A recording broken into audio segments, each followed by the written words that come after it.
welcome to Pick 6 Movies. We are all so happy that you've taken some time to stop by and let us fill your head with movie tomfoolery. What kind of tomfoolery am I referring to? Well, each season we pick 6 movies all related to a single theme, and then we find 6 movies all related to that theme, and after that we select one of those movies and give you, the podcast listener, some behind-the-scenes information on how and why that movie got made. Following that, we continue the tomfoolery with a full review of the movie from start to finish to see if it is any good.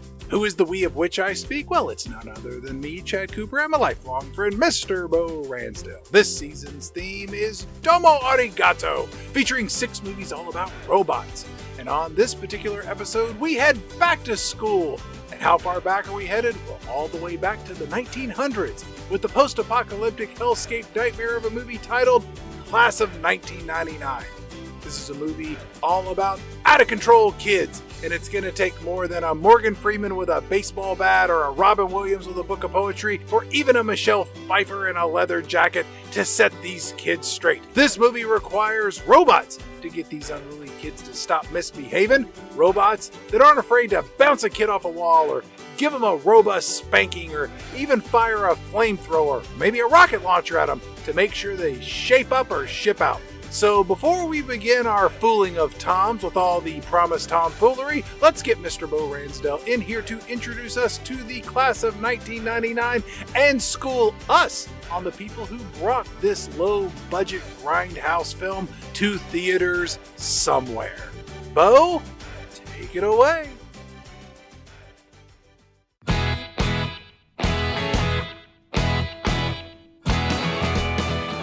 Kids these days, am I right? What with their hula hoops and designer drugs and TikToks, why kids today are worse than they've ever been. Or so goes the popular wisdom. But is it true? Why, that's just what an introduction like this ought to get to the bottom of. So, Pick Sixers, let us take a cinematic journey through Kids Gone Wild and then take a peek at just how much of our perception is true. First things first, when did teenagers become their own demographic? It would seem that they've been with us forever, and humans between the ages of 12 and 20 certainly have been. But as a group known as teenagers, that's different. Much like Valentine's Day, teenagers are as much a product of marketing as anything else. The term didn't even come into the popular lexicon until the late 1940s and early 1950s, when the twin forces of a booming post-war economy and consumerism collided.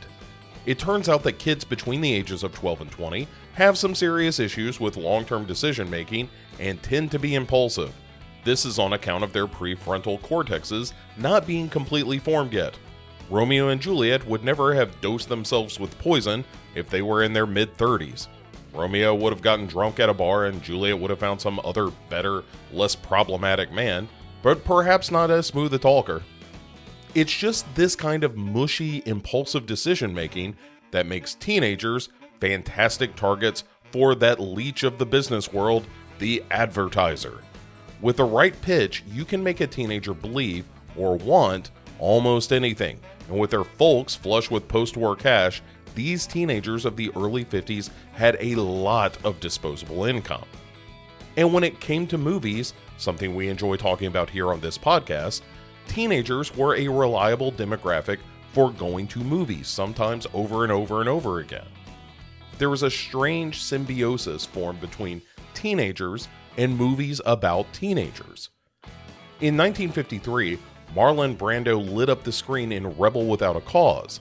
In the film, he's a motorcycle-riding, misunderstood teenager who, when asked what he's rebelling against, answers, "What do you got?" It was this sort of swaggering, unfocused dissatisfaction with the trappings of adulthood that helped define the very nature of teenagerhood. It gave voice to a growing sense that the so-called real world and all of its responsibilities and expectations might carry with it more than just a whiff of bullshit. In 1955, we saw the release of James Dean's Rebel Without a Cause and Blackboard Jungle, one of the first notable movies with an integrated cast to make a statement about uniting against oppression. And that low-key rebellion meant big money for any studio that could harness all that angst. In 1956, Rock Around the Clock was released with a campaign aimed almost exclusively to teenagers. The story of the early days of rock and roll was seasoned with a lot of rock and roll, primitive forms when heard with modern ears, but kids those days didn't care.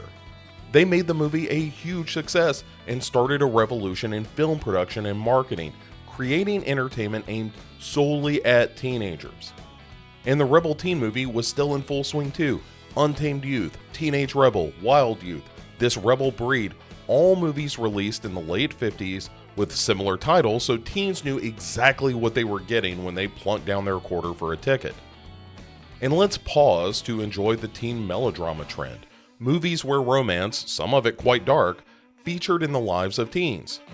Often these teens were involved in doomed romances or with older men or women.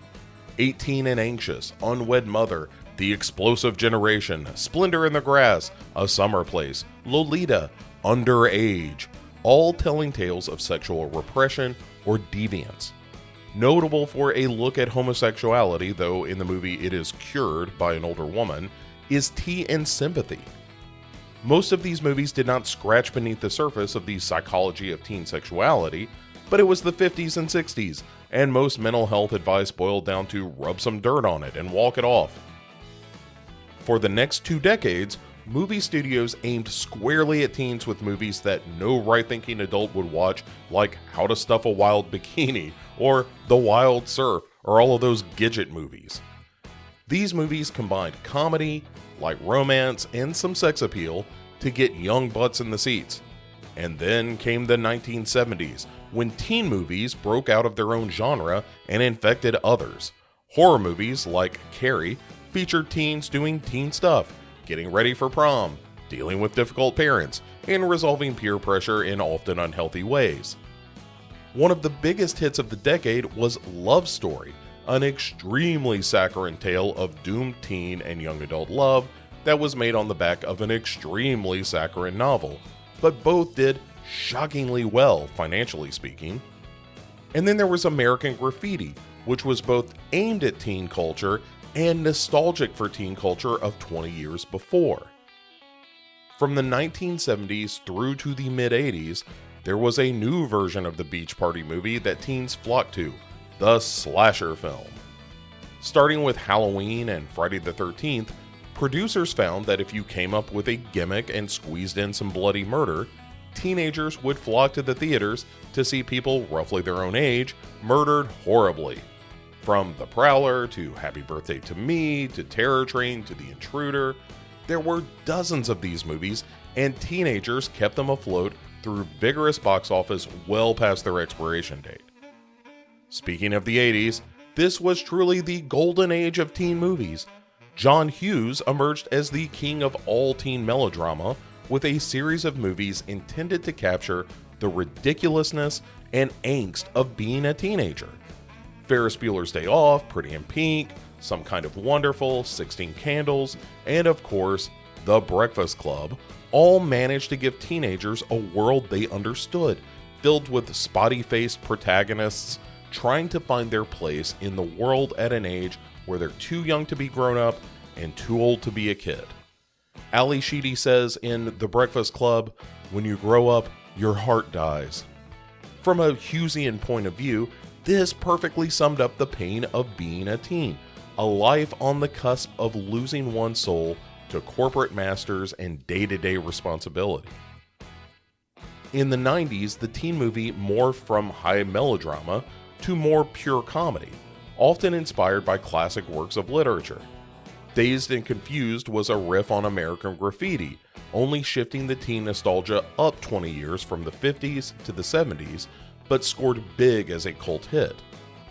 Can't Hardly Wait had hints of the Hughes style of melodrama, but played as a big and loud comedy.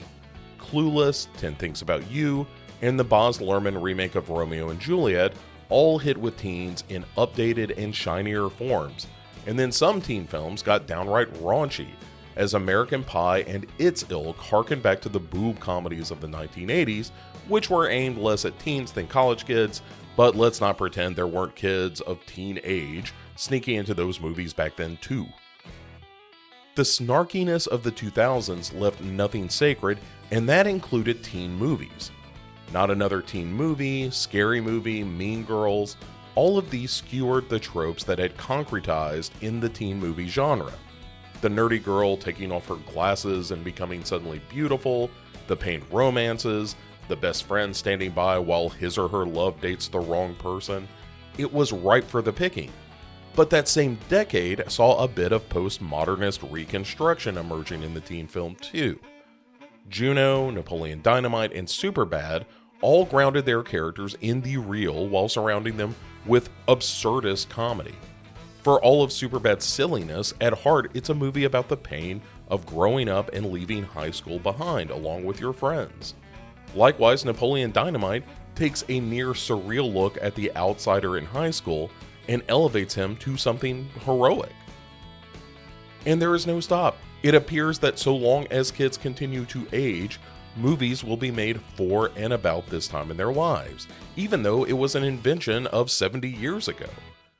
Recently, Booksmart and Lady Bird and 8th Grade have surfaced as both a continuation of these movies and a reinvention.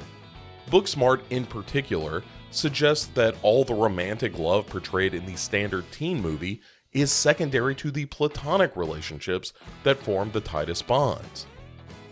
There has been a change in teens, though, who once thought of themselves as a unified demographic.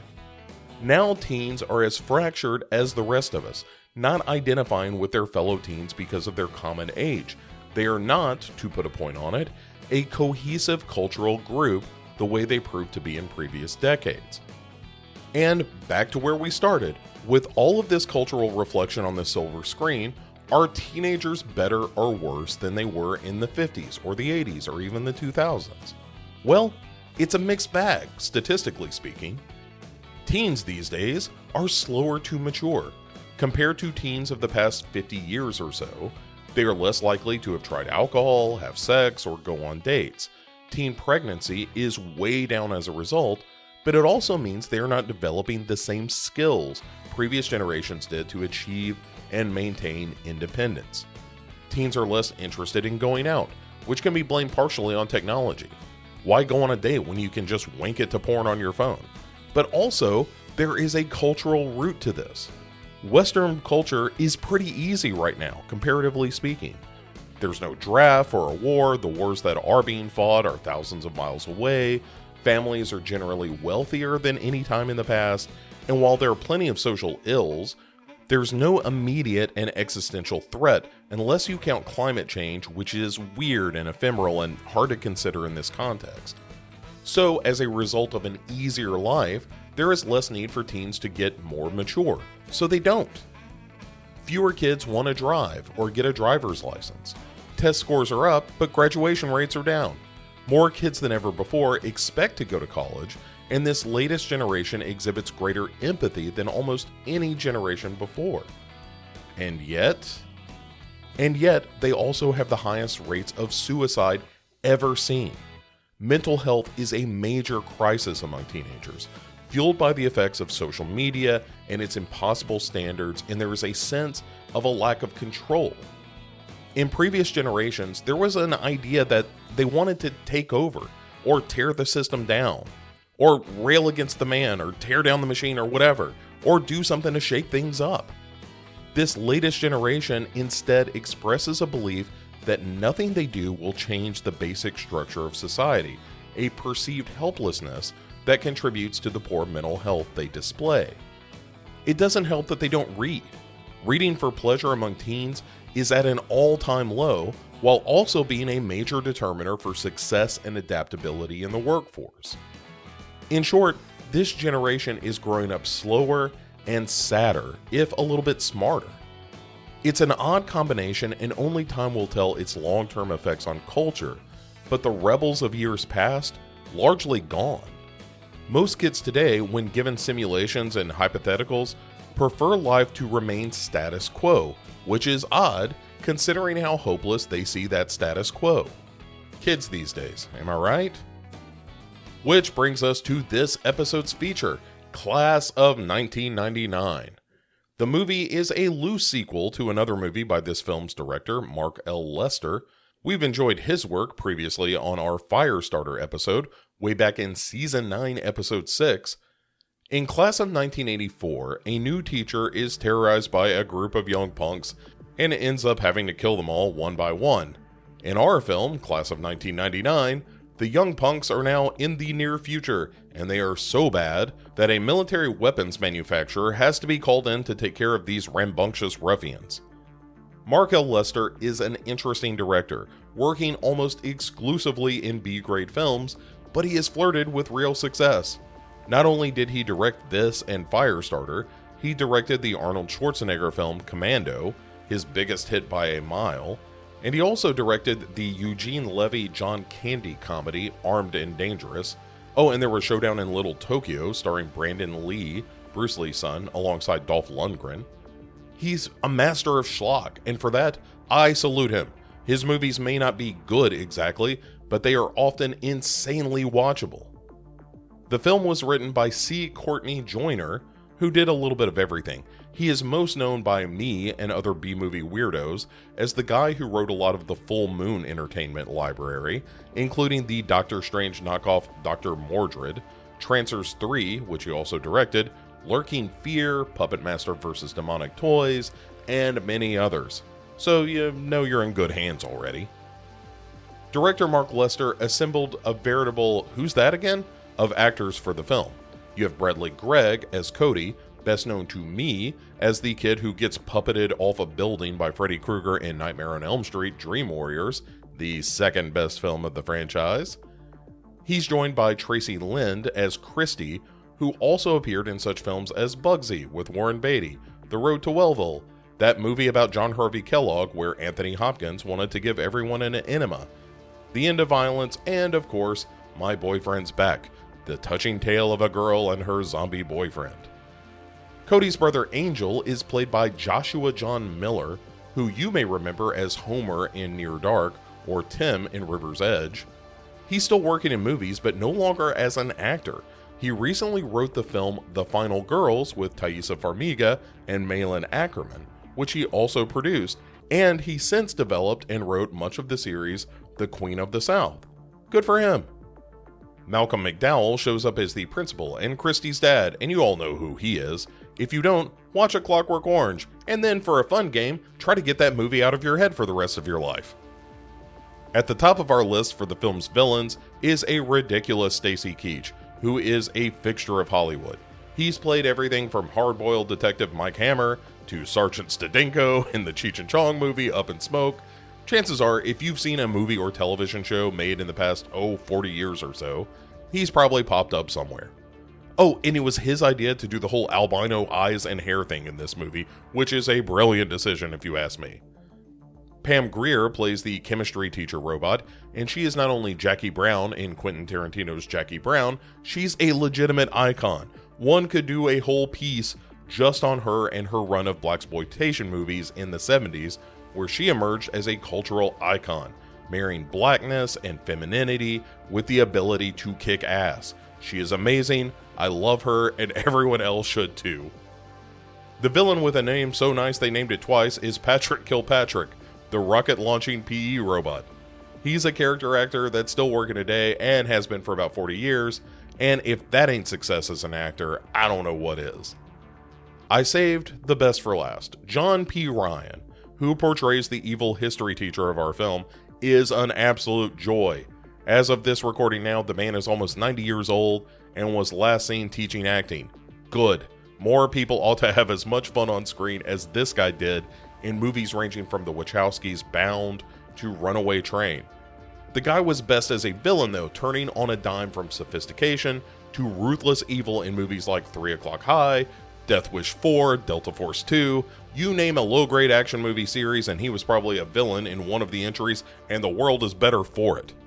The movie itself very nearly missed its chance to appear in theaters. Produced by Vestron Pictures, that company went bankrupt right before the movie was due to hit screens, and director Mark Lester had to negotiate with United Film Distribution Company, the same company that released Class of 1984, to get the movie out even in a limited run. Also, if you listen close, you can hear Nine Inch Nails' Head Like a Hole in the background of one scene. Wait a second, you might rightfully say.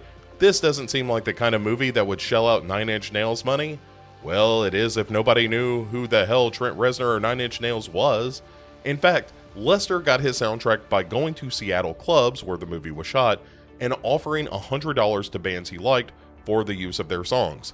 And yes, Trent Reznor was $100 richer thanks to this movie. But the real question is, are we richer as a society for this movie existing? To answer that, let's get the guy I've known since before I was a teenager in here to crack open the WD-40 and see what squeaks in this robotic romp. Ladies and gentlemen, punk students and robot teachers, it's 1990's Class of 1999.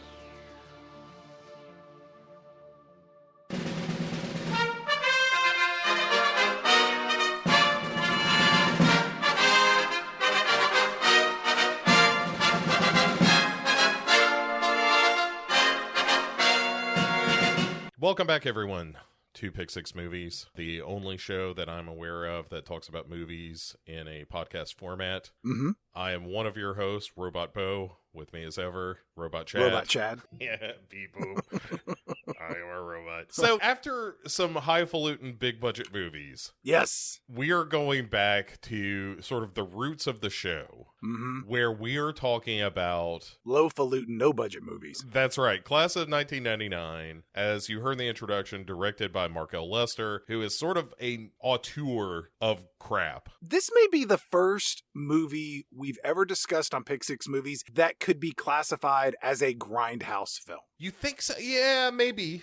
I'd have to look back through the library. I don't remember the last movie we did, much less the entire run at this point. I think that this is one of those movies where the filmmakers knew exactly what they were doing, and they made a movie that was so intentionally ridiculous and batshit crazy, and they wanted the movie audience to react like they were in an amusement park funhouse. It's just bonkers. Yes, this movie is nuts, and I think you're right. I think this movie knows exactly what it is. It knows exactly what it's doing. I don't think anything is accidental. And for all of the craziness and silliness of the movie, all of it is meant to be there. This is not a movie where accidents happened. I think that probably some of the safety protocols with the practical effects and pyrotechnics, I think there were absolutely accidents that happened. During that gang war scene, I think there were some people that got hit by shrapnel. Man, one of the things I like so much about this movie is there is nothing that is not an in-camera effect. This was obviously pre-CGI. Well, even if there was CGI, they didn't have CGI budget because it was cost prohibitive. Yeah, and that's kind of what I love about this is that for all of the chintzy effects, and some of them come off and some of them don't, but it's Most all of them real.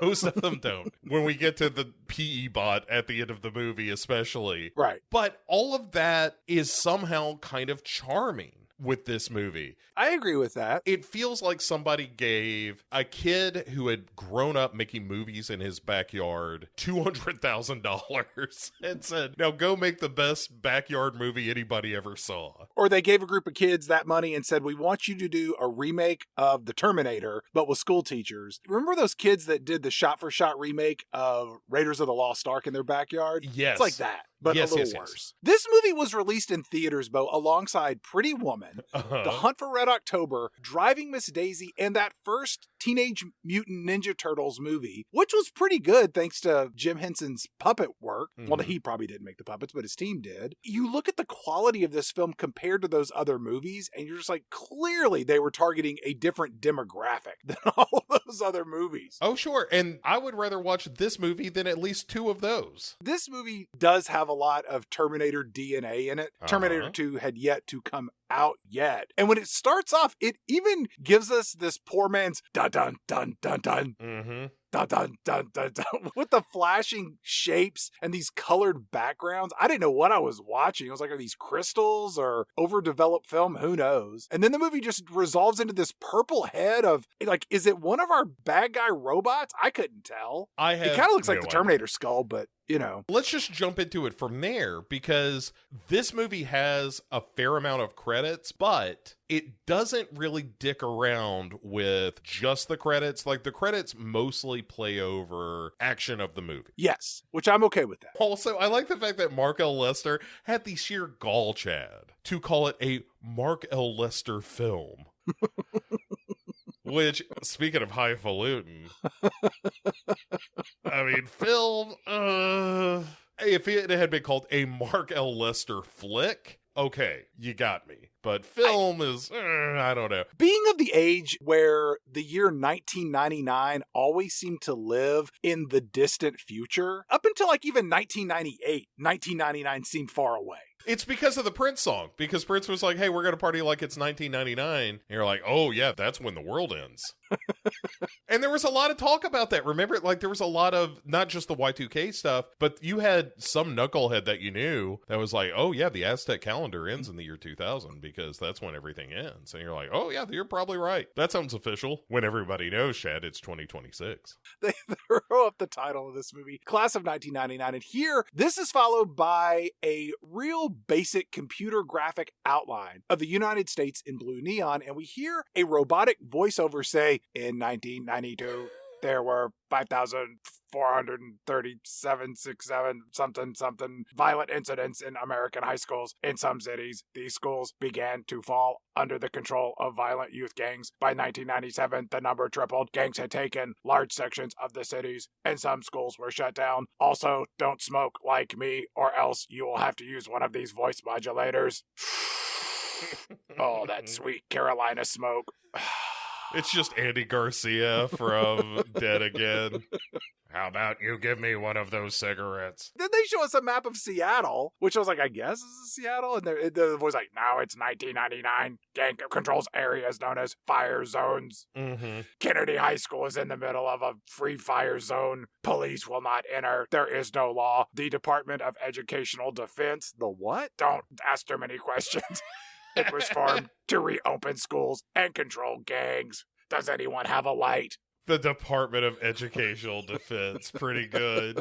And then we go to our future boardroom, Chad. Fade out, fade in on Stacy Keach. And his, as I mentioned in the introduction, his idea to wear these pale scleral lenses to give himself white eyes and a pale mullet that is really something. It's not a Billy Ray Cyrus mullet. Mm-mm. It's short on top, but in the back, it tapers into like a very thick rat tail. It's more like a dog tail down to his shoulder blades. It's ridiculous. And these albino eyes, just to clarify what we mean by this, because you're thinking, is it just a big white eyeball with nothing in it? It's, you got the white part. Mm-hmm. Then there's a black ring. Mm-hmm. And then the iris of the eye is white with a black pupil in the middle. And he has black eyebrows and a black mustache that does not match his white hair. That's right. And you're immediately like, oh, this is a bad guy.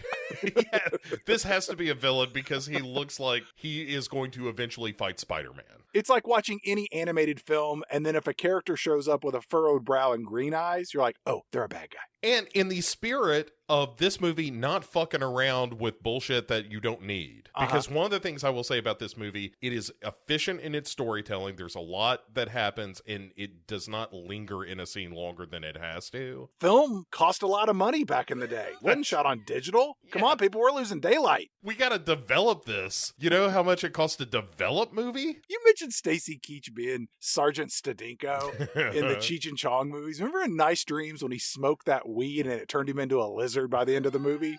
Yeah, vaguely. It's been a long time since I've watched the Cheech and Chong oeuvre. In that movie, Cheech Marin is in the bathroom at a urinal taking a piss, and Stacy Keach comes in beside him, and Cheech Marin says something to him like, you know, sometimes when you got to go real bad, like you can't go because he's a little froze up. I think about Cheech Martin and Stacy Keach a lot of times when I'm at the urinal. Whatever gets the flow going, I guess. But yeah, Stacy Keach is like, well, hello, everyone. I represent Megatech. And you're like, oh, well, that sounds official. let's quit screwing around. I would like to introduce you to the robots of our movie. And as he is introducing this, we're doing some cutting back and forth between Stacy Keach introducing the robots to like the Board of Education. Right. And Malcolm McDowell, who's the principal of the high school. Malcolm McDowell is in the room, but not so you notice for about the first 5 minutes. No. And intercut with this is our main character, Cody. Yes. Who is a, in quotes, gangbanger, although he looks much more like a guy that would be working at the local record store or Hot Topic. There's a lot of colored spandex in this movie that I appreciate, but he's being let out of prison at the same time. And Stacy Keach is like, so everyone, I've managed to inform all of these robots with history, chemistry, and physical education. They've also been programmed to deal with discipline. And this is where Malcolm McDowell stands up and is like, yes, Malcolm McDowell, head of Kennedy High School. I can't believe that these things aren't human. Right. Look at them. They look like people. And he is so surprised by this. He gets up in the PE teacher's face, and the PE teacher says, yes, I am a PE teacher. I am programmed with 1 million megabytes. And then just grabs his upper and lower lip and pulls them apart. And there's a quick cut, of course, because human beings can't do that. And when they cut back, it's clearly just this rubber mask that somebody has put over this robot face, and it's got a computer chip right in the middle, just like Megan. And the rest of the boardroom gasps, Chad. Like, yes. Oh, we didn't expect there to be robot parts inside this robot. So we have our 3 robots. So there is the Mr. History bot, and then there is the Pam Greer bot. She's the science teacher. That's right. And then there's the PE teacher bot. Yes, all of this is true. Right. So we have, those are our 3 individuals. So to compare this against Megan and Heartbeeps, where we have people playing robots, they're not doing the beep bop, I am a robot, bending at the hip and the joints. They're just walking around like regular people. So Malcolm McDowell's surprise is not unfounded. They're just people like, hey, what's going on? Nice to see you. Nice to see you too. But hey, guess what? I'm a robot. Really? Is that Jerry over there? Good to see you, pal. So they're being introduced, and we cut back after the gasps and applause of like, oh my goodness, look at these robots. We go back to Cody, who is being told by his police officer / parole officer / prison guard, you need to report to school by 9 a.m. or you're going right back to jail. What kind of prison is this that he's in? Because it's not juvie. And at one point when he's walking out, everybody's chunking their toilet paper at him, which I'm like, I doubt that they would be losing one of their most valuable commodities. And then 3 grown men come walking back to their cells wearing nothing but white towels around their waists. Like it's a day spa. I mean, it's clearly not a day spa, but where are we? What is he in for? We never find that out, I guess, unless it's crimes of fashion. Am I right, Bo? Oh, you couldn't be more right, Chad. If anyone knows about fashion, it's us. Or you. Well, me, I didn't want to sell you short.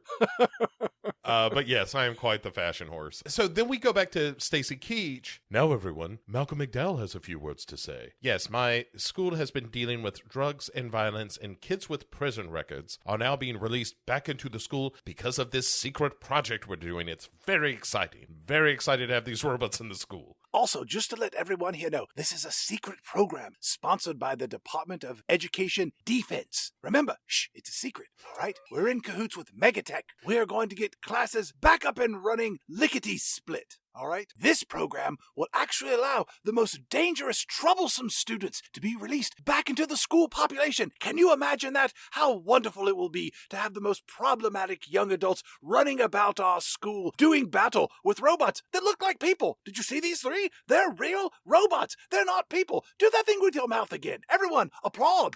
Applaud. Fantastic, isn't it? We cut over to Cody again, who's finally out of jail. He's got his little half jacket on, which I really like. Let's talk about this jacket.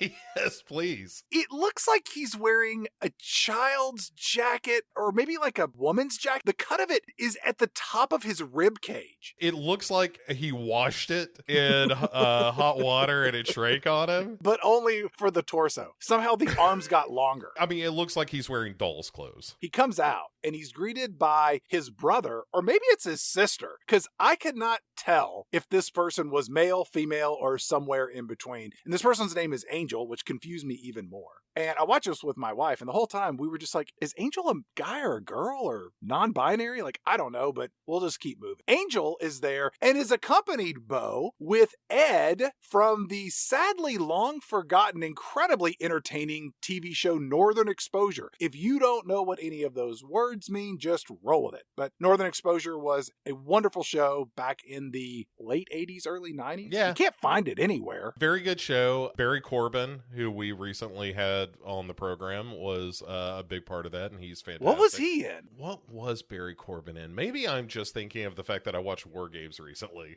I think that's it. Sometimes I get confused, Chad. Wait, when are we going to record, by the way?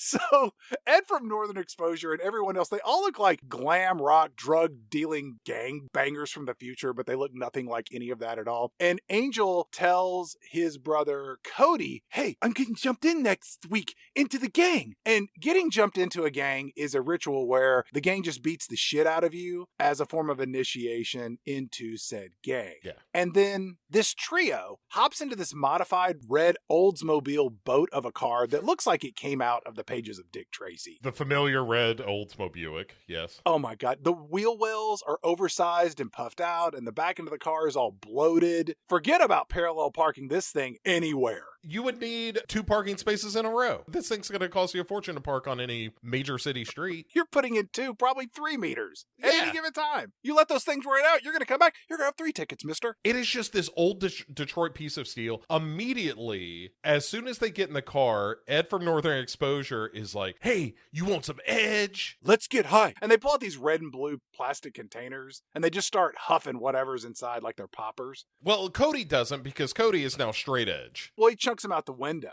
Ed from Northern Exposure says, hey, what gives? You used to enjoy getting high with your brother or sister, whoever it is. And Cody says, times change. Dude. Now, look, I realize that Bradley Gregg appeared in Stand By Me Uh-huh. with Corey Feldman. Bradley Gregg, the person who plays Cody, had a much smaller role. He was like the number 2 to Kiefer Sutherland in that film. And Bradley Gregg is 4 years older than Corey Feldman, but in this movie, Bradley Gregg is doing the greatest impression of Corey Feldman that I've ever seen in my life.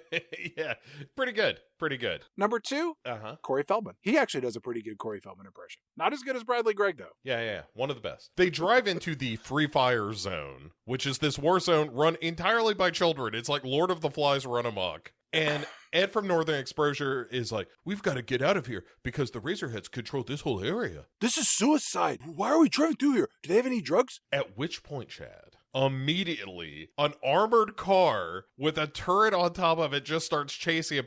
We are 3 minutes out of jail and already being chased by some sort of homemade tank. They do stop for a moment to talk to Hector, who is the leader of the Razorhead. There are 2 groups. There are the Razorheads and they're the Blackhearts. So Angel's going to get jumped into the Blackhearts, and that's the gang that Cody used to be a part of. I guess Ed from Northern Exposure is part of it. I don't know. And then the Razorheads, they got a real beef. So this encounter with Hector ends with Ed from Northern Exposure saying, we'll see you in school, assholes. And then this is where these off-brand Mad Max mobiles give chase, just as you said, spraying bullets everywhere. There is a 100% chance that members of the Razorheads were killed by friendly fire. Absolutely. It is just left, right. Do what you got to do to stop this boat of a car. They're driving through people's yards. Explosions are going off, Chad, as this thing apparently is firing mortar shells at them. Did you see this one moment in the movie? The stunt oversight in this film is non-existent. Yeah, sure. And if you ever watch this movie, please don't. But if you do, in this scene, 3 neighborhood citizens run into a house to get away from all of the gunfire. And it might be a mother and a child or a tall woman and a shorter woman. And on their way into the house, the shorter person child just clocks their head into the door frame of this building. It's at the 8-minute, 7-second mark if you want to check it out. I watched it 10 times. It's the funniest moment of the whole movie. That's fantastic. And it's a full run. Looking over their shoulder and they turn around and it's just katow. Great. That's exactly what you want to see from this movie. They end up driving through this barricade, at which point Hector, the head of the Razorheads, is in a car pursuing them. He is in the back of a pickup truck, which is important because of what happens next. Somehow or another, this truck hits a ramp and goes half a ramp, flying into the air, spinning over onto its back, and landing, at which point Cody says, I guess Hector's gonna be a little late for school. Bum, bum, bum, bum, bum, bum, bum. Man, there is a absolute glut of A-Team style explosions and people flying around in this movie, which I love, which is one of the things that makes this movie great. This armored school bus ends up following Cody into the parking lot, or just happens to be behind Cody and his gang. Imagine that poor school bus driver picking up these kids in this futuristic dystopia. I mean, it's not that far off, trust me. But they're all armed because they have to give up their guns when they go into the school at some sort of Second Amendment coat check that they're doing. We'll get to it in a second, but there's one kid I really love. But so the whole place is protected by some private military organization, one presumes Megatech. But they don't explain that, but that's okay. Keep going. That's fine. There's like a watchtower, like a prison. There's a speaker announcing that they have to surrender their weapons, like you said. And there is this little one-person future car that somebody has driven to school. Like, oh, that's Daddy definitely bought that. And so one of these paramilitary goons comes to search the car, and when he tries to resist, they grab Ed from Northern Exposure and just drag him off. And Angel is like, hey, we think go fight those guys. And Cody is like, no, man, you don't want any part of that. But he's part of our gang. You know what? You're a real douchebag. What did you say? Douchebag. Okay. Go fuck yourself. What? All right. I'm going to school because I don't want to go back to prison. So now we get our three teachers entering, complete with Terminator vision, as they're scanning the school, and it's like, we see ruffians, all that kind of stuff. You think they're nervous on their first day of school? Am I going to make friends? We're going to sit with the lunch. They've got friends already. There's three of them. It's like if you transferred schools with your best friend. Like, you've got somebody to hang out with already, so you're not dealing with the same kind of social pressures. You know, it's the first day at a new job. You're going to feel nervous about that. I like how Mr. History Robot is always wearing this like tweed jacket and a sweater vest and a tie, and he has this pipe smartly perched in the corner of his mouth. He looks like he belongs on the front of the Clue board game in multiple roles. Chad, is somebody that wears a lot of sweater vests. That is my work clothes of choice. I can tell you right now that every article of clothing that I own that goes over my torso, 100% of them have sleeves. Oh, not me, Chad. I'm living the sweater vest lifestyle. And I love it. I'm never going back. I do wear a lot of sport coats, though. Okay, that's fair. I like to look nice when I go out. I wear a tie and a button-up in the sweater vest almost every day. And it's a I good like look. It. Yeah, all right. Look, in my mind, that is what a teacher looks like. And so when I saw this guy in a sweater vest, I was like, I like the cut of this guy's chip. I like what I'm he's got going adopting on. that look. I like that when we see the robot vision in this movie, that it shows us data about their environment, including the school's population, which is 3,287. And it also states that a violent incident happens every 2 hours and 38 seconds. Yes. That's like 3 to 4 a day. That seems kind of low to me. For this school being filled with 3,000 criminals, yes. Right. I expected it to be like 20 or 30, but all right. And also, I applaud the students of Kennedy High School for even going to school to get an education. They live in a hellscape. Absolutely. But they want a better life for themselves. They want to fill their heads with knowledge, Bo. Or maybe school is where they buy drugs and ammunition. This is the scene as they're walking in. They go past one of the kids who's being asked to surrender the weapon. And this guy is hugging an Uzi. Like it is his comfort Uzi. He's got a special note from this for his doctor to take it on planes. Do I gotta? Yeah, give me the whoopee. I don't want to give you the whoopee. You gotta give me the whoopee. But I love it so much. We'll give it back to you at the end of the day. Okay, it better have all the bullets. It will. It will. It's going to be okay. On his way in, Cody is accosted by his old gang, the Blackhearts. So, Cody, your brother sister here says you don't want to be a Blackheart no more. And Cody responds, what if I don't? And also, you can tell who's in the Blackheart gang because they have a small black heart drawn on their face with a Sharpie marker or quite possibly a Crayola marker that is losing its ink. Like you got to run it under warm water to get it flowing again. And to get out of the gang, all you got to have is some lava soap, hot water, and a little elbow grease, and boom, you're not a Blackheart no more. Also, Chad, there is a healthy amount of green and purple in their outfits, which make them all look like they are henchmen for the Joker. Yes. And at the end of the movie, Cody puts on a new jacket that makes him look like Count Von Count from Sesame Street, which is purple and black with a hint of green.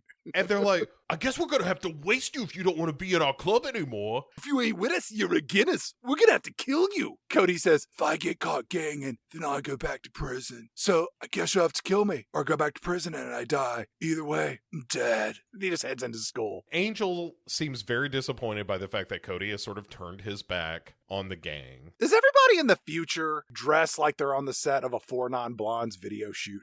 100%.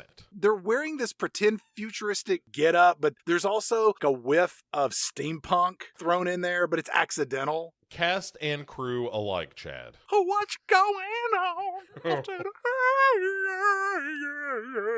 She went on to write and produce a lot of Pink's music. That makes some sense. Yeah, that lead singer. I forget her name right now, but yeah. I was like, oh, good for you. Pink makes a fortune. There you go. Cut to Stacy Keach on his first day, and he's in the robot war room watching all of his robots do their robot teaching. There's a lot of fake computers with machines with lots of lights flickering and video monitors. You know the type I'm talking about. They've been around since like the 1950s. Mm-hmm. And the soundtrack for this movie is garbage. And I don't mean the pop songs that were used in it or the real songs, like the musical score. It sounds like it was composed on a Casio keyboard with the extended drum kit feature. It's terrible. Yeah, it's pretty bad. The actual songs being used aren't nearly as bad. Yeah, that closing credits one, which rough. is this, that's not right. It's like this royalty-free version of Don't You Forget About Me. Very much so. I also like when they cut away from the robot lab, there's a sign flashing in the hallway of the school that says, obey, respect, learn. Mm-hmm. I kind of get the idea that there's something approaching a theme being nodded at here, but that's not this kind of movie. You're not going to learn a lesson from Class of 1999. Then Malcolm McDowell shows up to give the robots in his office the files on the problem students, or he's like, here's some real motherfuckers. I put all of the problem students into your classrooms. Good luck. My fantastic robotic trio is going to take care of all of the terrible troublemakers here in my high school. Fantastic. Can you do the thing with your face one more time? I know I keep having you do it, but it's so incredible. I love seeing it. Yes. Yes. Oh, fantastic. Let me get my secretary in here. Bzz. Mrs. Kinnison, come in here. You've got to see something. Don't worry. She knows about the secret experiment. It's not as secret as I make it out to be. It's sort of like saying, the Olive Garden is an Italian restaurant. It's not really Italian. It's more American Italian, but that matter, it's barely a restaurant. Although I do love the endless soup and breadsticks. I guess I'm not alone in this room. Oh, wait, you're robots. You don't eat anything. That's incredible. I keep forgetting because you're so lifelike. Anyway, I've assigned you to your classes. Enjoy your first day. Oh, also, I've given you a gift bag. You're going to find some Post-it notes in there. Also some pens, highlighters. I don't know what these children do with all these highlighters, but they go through them like toilet paper. So we cut to Pam Greerbot. It's her science class. Cody walks in and he sits down to a girl named Christy. She's the pretty girl in our movie. She also, it turns out, is the daughter of the school's principal, Malcolm McDowell. Now, Christy is played by an actress named Tracy Lynn, or possibly Tracy Lind, depending upon which day it is. And it turns out in real life, Bo, she was romantically involved with Dodi Fayed, the guy who died with Princess Diana of Wales. Ooh. Yeah. And Tracy Lind later accused Dodi Fayed of multiple forms of abuse, but he was already dead when all that came out, so he couldn't really refute the charges, being dead and all. Yeah, it's tough to. You have to hold a seance in the court, and that hardly stands up. They're not allowing lie detector tests. You think they're going to take testimony from a seance? Forget about it. Oh, man, if only, Chad. I wish we lived in that kind of world. All these Trump trials would be a million times better. It seems like it would make murder trials very quick. Right. Like, ooh, we are summoning the ghost of Susan McTarrion. Who killed you? Joey. Clack, clack. Guilty. You just get the Ouija board out? Did the guy that we put on trial murder you? All right, now put your one finger. Don't push it. Don't push it. You just put your finger on there and let the pushing planche it. do. I can feel it. No, I'm not. Oh, it says yes. Well, I'm afraid the death penalty for you. Ask it. I want the name of the killer. Hold on. F-U, okay, C. Oh, I know where this is going. You're pushing it. That's the 5th time this week that the murderer was fuck you. You know what? Just go to the Magic 8 Ball. That's going to be cleaner. Is this the murderer? Shake, shake, shake. Ask again later. Damn! The court's in 15-minute recess. recess. We'll be back. So anyway, Cody sits beside Tracy Lind, aka Christy, in this movie. And then in comes Pam Grier, looking great in this movie. She's got quite the hair. She is so underutilized in this film. 100%. This is a real waste of Pam Grier. Although this scene she's great in, and then she kind of fades in the background of the movie, unfortunately. It's a real shame, yeah. Especially having seen what she is capable of in cinema from around this era. When she walks into this classroom, all the students are there. It looks like the start of the Muppet movie when they're all in the theater. It's just absolute chaos. Up to and including, Chad, somebody with a plunger that drops it down to blow up a seat nearby. Somebody's got boomerang fish. It's all there. Pam Grier comes in and she says, "I am your chemistry teacher." And this one ruffian's like, "Fuck off." And Pam Grierbot says, "If you're going to be in my class, you have to be cool." And then this escalates to Pam Grierbot coming over, knocking this student to the ground, and then jamming the stiletto heel of her shoe into this guy's foot. Yes. And the guy just starts screaming and yelling and losing his mind. She ends up throwing one dude around. She puts him in a chokehold to get him to sit down. And Hector is the one that she steps on the heel of. And then she just roughs up both of these dudes. Yeah. And there's one guy in the back of the room, Barry. He's like, "Whoa, I'm starting to tingle." I think I just learned something about myself.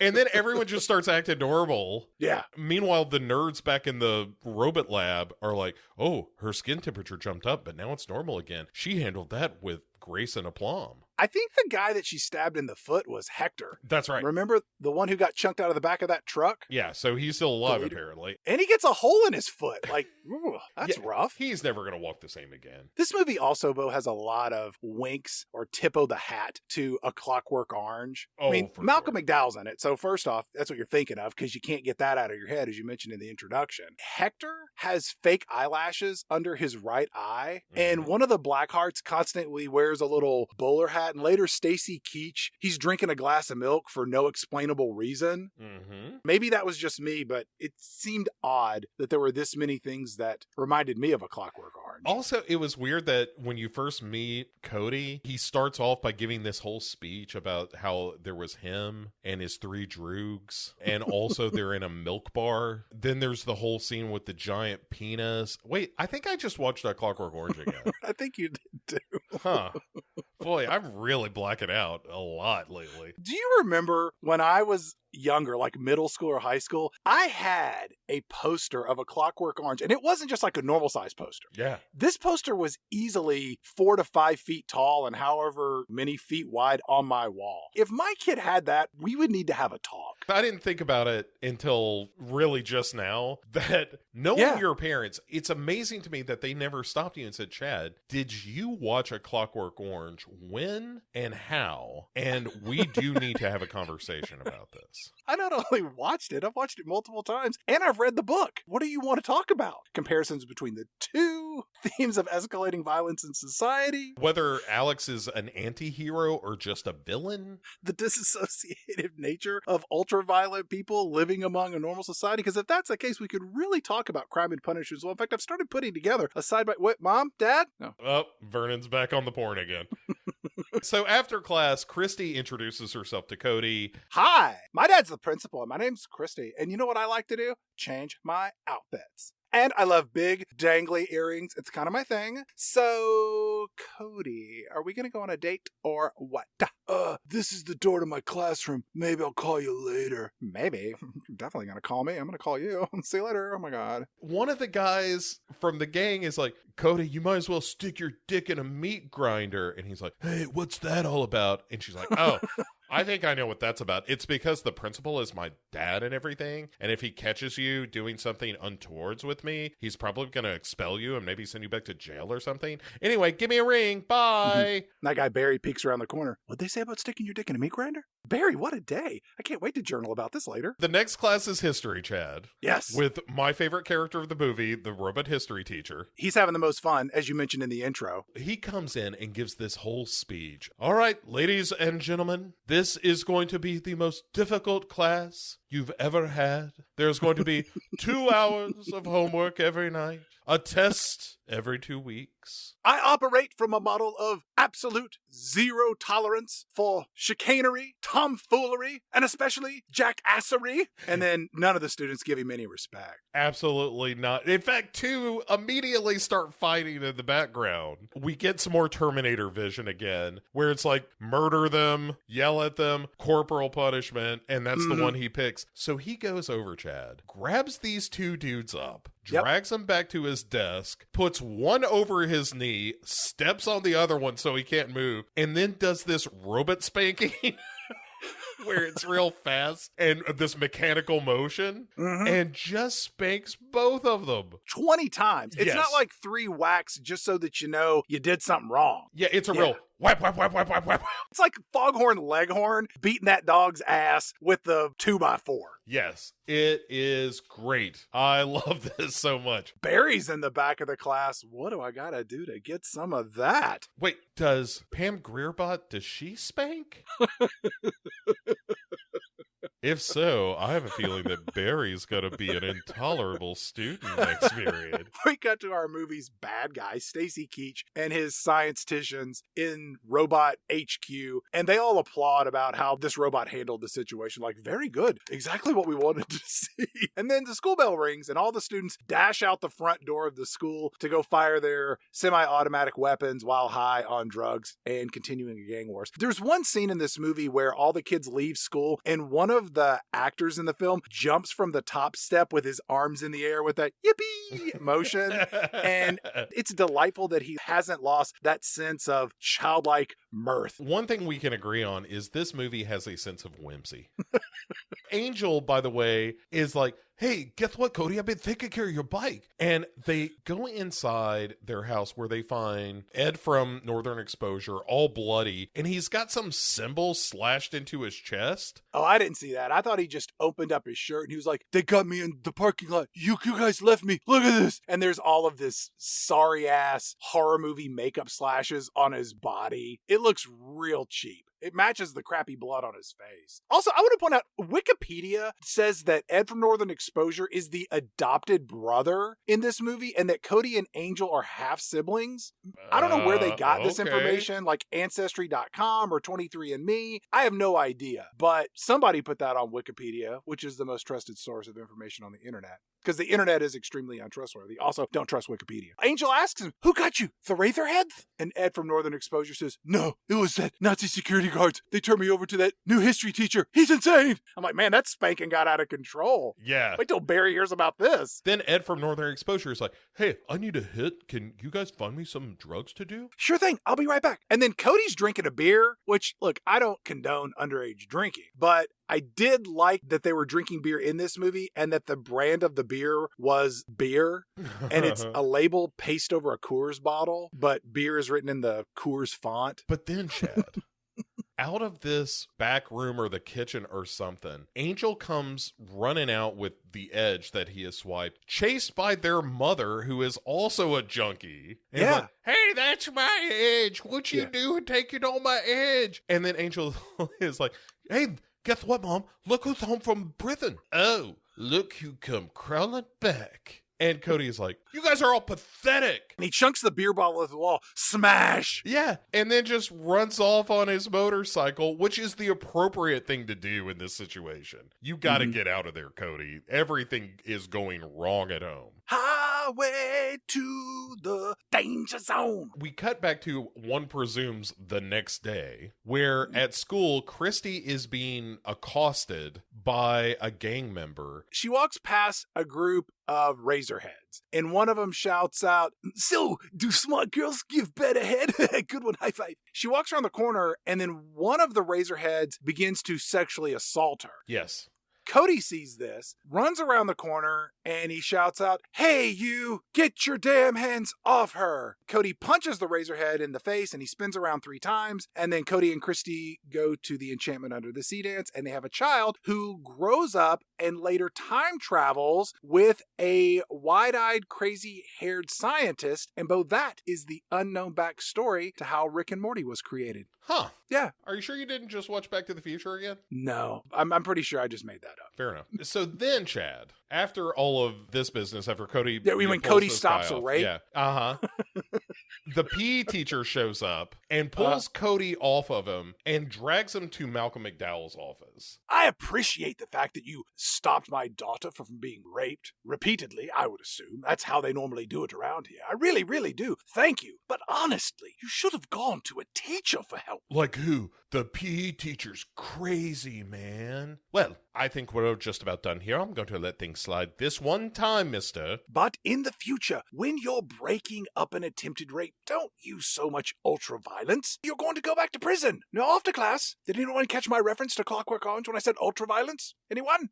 No? All right. No time for the old in and out, love? Come to read the meter? I'm singing in the rain. Anyone? Nothing? Nothing from anyone? All right, well, what class are you going to anyway? I've got PE with this crazy son of a bitch. Yes, come with me to your PE class, beep boop. So off they go. But this gym teacher is teaching wrestling, and the gym teacher is wearing a full wrestling singlet. That's how you do it. Is it? Yeah. Is it? I don't think it is. The PE coach is forcing one of the Blackheart gang members to do multiple push-ups, and then the guy just collapses, and he kind of slaps him around a little bit, and he sends everybody off to the showers, except for Cody. Beep boop, you need to stay here. And then he just proceeds to just beat the shit out of Cody. Absolutely. Beats the holy hell out of him. At which point, he's like, hey, have you had enough? And Cody says, you should really lay off the steroids. I hear they shrink your robot penis. Mm-hmm. And this robot, who, whether or not possesses a penis or not, we're never sure. But he does take this very personally. And then continues to beat the shit out of Cody. The Blackheart member who was being forced to do all those push-ups, he goes into the locker room, does a hit of Edge, grabs a gun, and he's like, you know what? I'm just going to go shoot this guy. And he walks in and sees the PE teacher beating the hell out of Cody, and Cody's face is now just covered in blood. The guy pulls a gun out. Hey, you, get your damn hands off of him, her. And then Coach Robot leaps into action, twists this gangbanger's arm around, and then snaps his neck, killing this kid. Yes. Who is played by a 25-year-old, because all of the teenagers in this are clearly able to rent a car. Yes, they all have full beards. Yes. Mortgages, couple of kids at home. Yeah, for sure. And then Stacy Keaches, meanwhile. That was fantastic. Well, this is wonderful. All these robots are evolving and learning. This is the best possible outcome. And this bald nerd, Marv. Well, sir.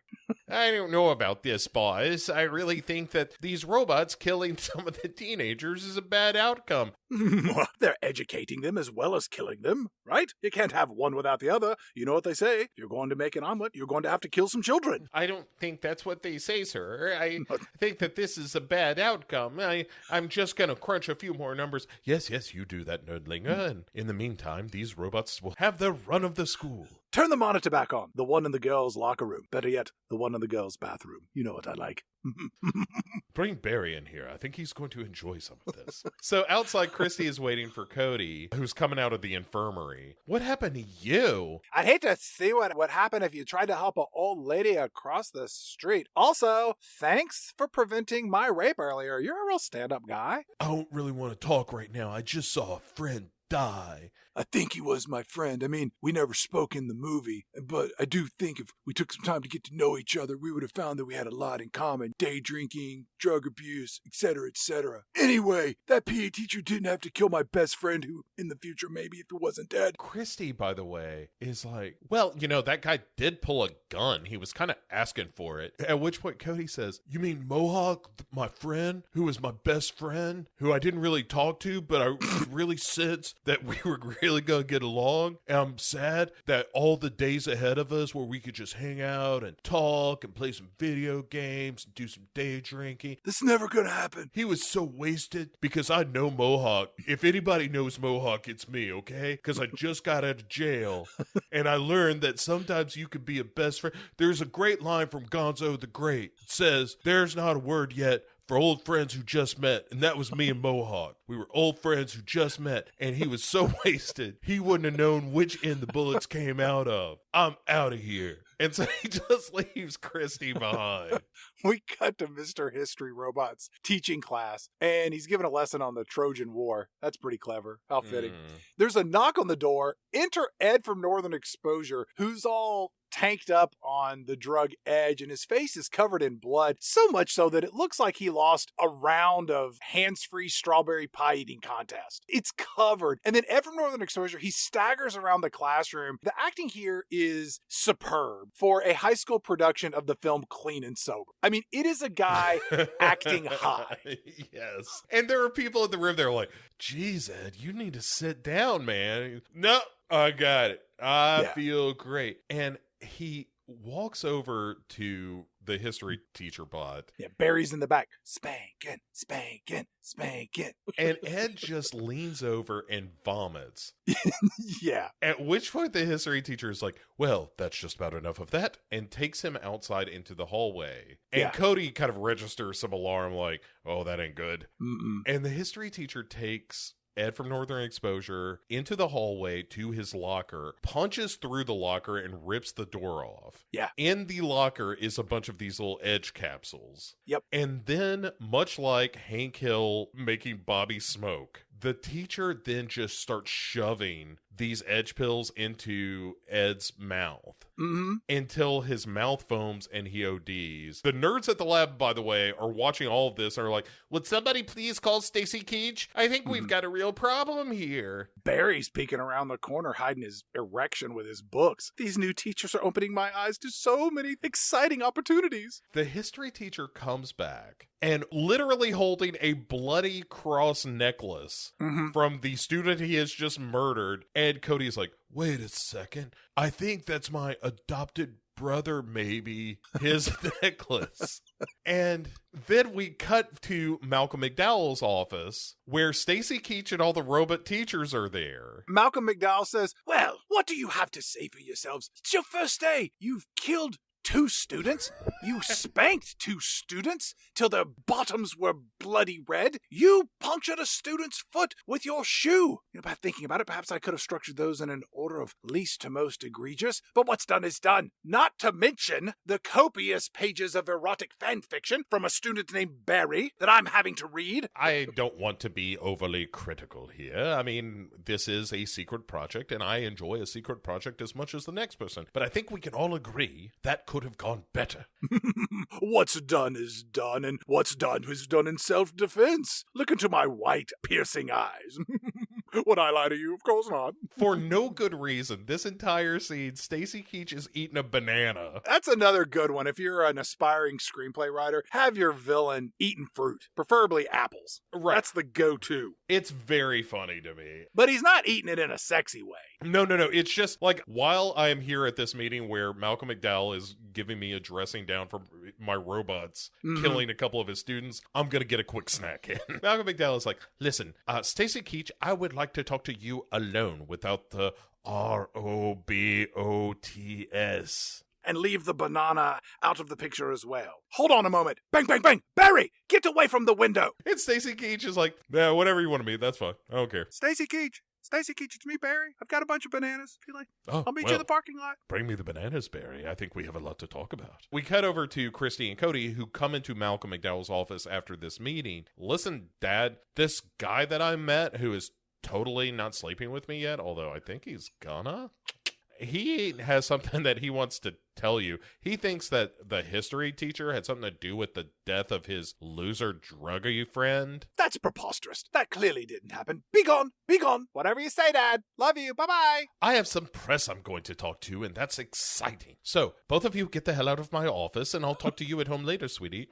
On their way out, you see Cody, snag something off the secretary's desk, although he doesn't say what it is right away. Right. And back in the hallway, Cody is like, yeah, the teachers are on some kind of killing spree. They're killing students left and right. Maybe you'd believe me if you weren't so suburban in all your thinking. You're just a rich girl who's playing a part in this school. You don't know what's really going on. Excuse me, I don't have to take any shit from an illiterate gangbanger, all right? If you want to get with this, you're going to have to clean up your act, mister. Maybe we're just from two different worlds. And he takes off. Boo-hoo-hoo! I can't believe he doesn't love me, and my earrings, and my ever-changing outfits. He's just so occupied with his best friend Mohawk's death. He just can't see that this love would make him whole. We cut to Principal Malcolm McDowell and Stacy Keach. They're having dinner where they're not having bananas. This is where Stacy Keach is just drinking a big glass of milk for no good reason. And the whole discussion is about how I just wanted the school to be safe for learning. And Stacy Keach is like, yes, here's what's going to happen. I'm going to extend this program across all of the troubled schools in America. But you're going to get your face on the cover of Time magazine. How about that? Sounds pretty good, right? Waitress, another gallon of milk, please. I also like the fact that Stacy Keach points out to him, like, well, I don't want to be the bearer of bad news, Malcolm McDowell, but you are a participant in a criminal cover-up now. So if this all works out with Megatech, then you're going to be famous and I'll be rich, so let's just leave it at that. Later that night, Cody goes to the Blackheart gang headquarters where rock music is blaring and people are indiscriminately firing weapons in this mosh pit. And here, this is where the gang is jumping in Angel to officially be initiated. And Cody shouts out, "Everybody! Mr. History Robot killed Ed from Northern Exposure. It wasn't a drug overdose." And the Blackhearts, they don't believe him. So they decide to kill Cody and they start a fight. And this whole thing looks like the lead up to a boss battle from the end of Double Dragon. It's like one dude against 20 street thugs. Well, but the next day, Chad, Cody just has a slight bruise on his right cheek. Because he was the playable character in Double Dragon in that fight. Oh, yeah. That makes sense. And as soon as he finds Christy at school and sits down with her at this lunch table outside, everybody else clears out. They're like, we don't want any part of this asshole. No. I'm really sorry what I said to you about being a suburban rich girl. I think these teachers are really behind it and I need to get some proof. And I think I can, but we've got to track down the history teacher's house. You want to come with me? And she's like, I've never cut class before. That's what poor people do. You've never cut class? Well, you're in for a treat. Oh my God. Here, take all my money. Now I'm poor. All right, let's go. But wait, now you're rich. Give that guy all of my money. All right, now we're both poor. We can go cut class now. Come on. And so they jump on his motorcycle and she's in the seat behind him. And he says, hey, I need you to reach into my pants. Don't get too excited. That's just the teacher address book I stole from the secretary. Oh my God, you're a bad boy. Hold on. As we're going 50 miles down the road, let me open up this little flimsy book and see what's going on. Here we go. Looking for mystery history teacher Robot's address. Hey, wait a minute. His address is the same as Pam Greerbot's address and the PE robot coach's address. This is weird. So they break into the house where the three robots live, and there's no furniture or food. There's just three chairs with, I'm guessing, are like recharging stations or something, and the shelves are full of WD-40. That is absolutely one of my favorite touches in this movie, is when they open up the cabinets. and it's lined up like they're at the grocery store. Yes, it is. Label out. Top to bottom, unmistakably a cabinet full of WD-40. It is a delight. And there's no decoration or anything like that. No. Then we see that the teachers are now heading back to their recharging station. Right. And Christy is holding up this bra in Pam Greerbot's bedroom. I don't know if you understand this, but it's weird that she just has a lacy bra and there's no like matching panties. Also, there's no women stuff. Women like stuff. And then all of a sudden you hear from the window, hey, it's me, Barry. I didn't steal her panties, but I totally stole her panties. Bye. Barrett, get out of here. That guy's a creep. And he's getting weirder. Have you noticed that he's gotten weirder since the teachers showed up? He's constantly asking me to kick him in the balls and smack his face. And then when I don't do it, he says that denying him is just as sexy.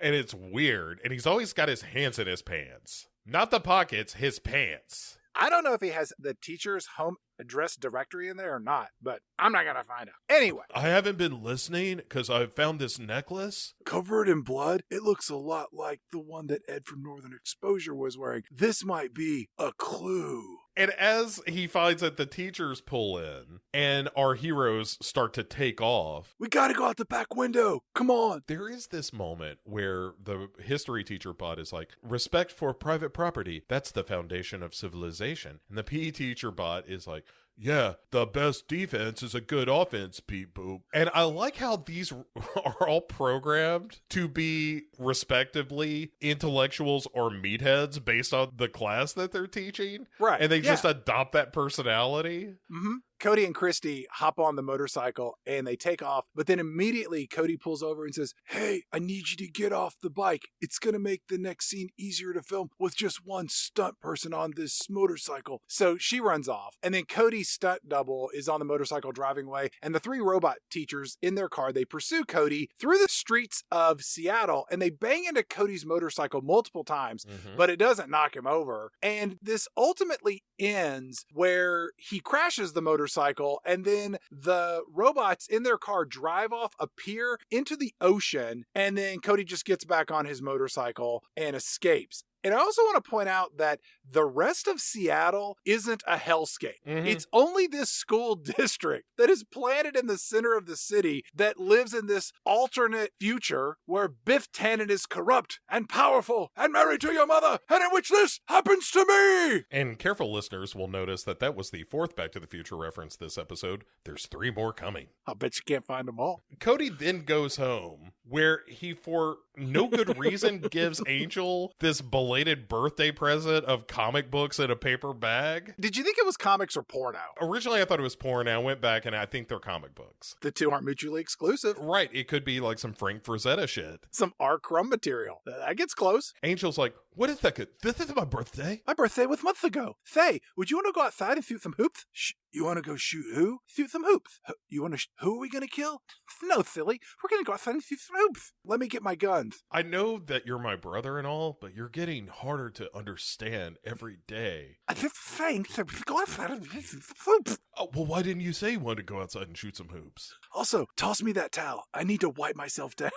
Before we go, I'm going to call Christy. Don't even worry about it, because Mom forgot to pay the bill because she was doing drugs. Also, she's not going to be in this movie anymore. I'm not sure why she was in it earlier. Oh, it's like when I showed everyone that shrapnel scar going through the metal detector. That didn't matter either. I get Exactly. It's just like that. Let's go shoot some hoops. Who are we going to shoot? The teachers then climb out of the water, and the history teacher, again, pretending that he is the leader of this group, is like, I suggest that we play a war game to solve our little Cody problem. He's the General Zod of this trio. Absolutely. Yeah. Cody then, as they're shooting some poop, breaks off the game to go do some homework, and Angel is like, what, you're leaving me here to go do some homework? Wow. Before he breaks off, Cody says, hey, Angel, I need you to know something. I really love you. I'm so happy that we're back together as a family. And when I was in prison, I dreamed of seeing my brother or my sister or whatever you are once again. And I mean, nothing is ever going to separate us again. It's you and me together forever. I got to go do some homework. It's getting dark, but I want you to stay safe, little bro, sis. All right? I don't want you going and getting killed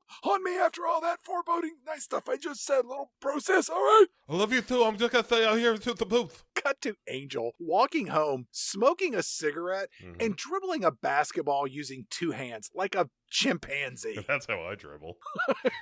That's just a lack of coordination on my part, though. And the teachers pull up beside him, and he's like, hey, I know what you're going to ask, but no, I don't want any candy. And I'm like, no, that's not why we're here. And the PE teacher gets out, chases him down, throws him against a wall. Uh-oh, that's not good. Also, did they pull their car out of the bay, the robots? I think they just rented the exact same car. They went into the rental office and they're like, look, we really, really liked the car we had, but through circumstances that could not be controlled, that car is now at the bottom of the river. So we want the exact same one again. And also, it begs the question, did they buy the car or rent in the first place? Because they're robots, and do you buy a car for robots? Because at a certain point, you know that you're going to end up in the back. Right. So they probably just went in and were like, we are so glad we got the insurance. Beep, bop, boop. Remember when we rented that car and got the insurance? Yeah. Well, funny thing, we crashed it into the ocean. So that's where your car is now. We would like another plea. With extra insurance this time as well. Even more insurance than the first time. Because this one is probably going to get blown up, then end up in the ocean. So there's going to be nothing you can salvage from this thing. In fact, we are intentionally going to crash it into other cars that you've rented to other people that don't have insurance. So heads up, we are going to be in a war zone soon. So if you could go ahead and order a third car exactly like the first two, because we're going to need that in about 48 hours. So then our three teachers, they pull up and apprehend one of the Razorheads. Mm-hmm. So they now have a Blackheart, Angel, and we have a Razorhead. And they take this Razorhead and set this person on fire and throw him through the front window of Razorhead headquarters. Dude. Hector's in there nursing his wounds from earlier being thrown out of the back of a truck and having a stiletto heel punctured through his foot. And when this flaming body comes in, they're all like, we know exactly who did this. It was the Blackhearts. We must go kill them. And then we cut to Cody showing up at Blackheart HQ, where they find Angel, his brother-sister, hanged, covered in terrible movie blood. And Angel is now, unfortunately, dead, Bo. Them throwing this burning body through a window is so damn good. And also Angel being hung. And we are barreling into the third act of the movie already. We're going to wrap this up real quick. At Blackheart HQ, somebody finds a basketball. It was the one that Angel was double dribbling the night before. Uh-huh. And written on it in blood or ketchup or Sharpie, it says Warzone, high noon. And Cody just loses his mind. I want them all. Jump me in. Jump me back into the Blackheart gang. Which is not a sound strategy to get your ass kicked before you're off to go beat up a rival gang. What do I know? I've never been in a gang. He even used some choice profanity here where he's like, I need you to jump me the fuck back in. And I was like, wow, Cody is upset. Kiss your mom with that mouth? If so, does she taste like drugs? Back at Robot HQ, Stacy Keach walks in while the nerds are just freaking out about what all the teachers are doing. Sir, in addition to all of the murder and spanking and foot piercing that has been going on in the classroom, it turns out that all of the robot teachers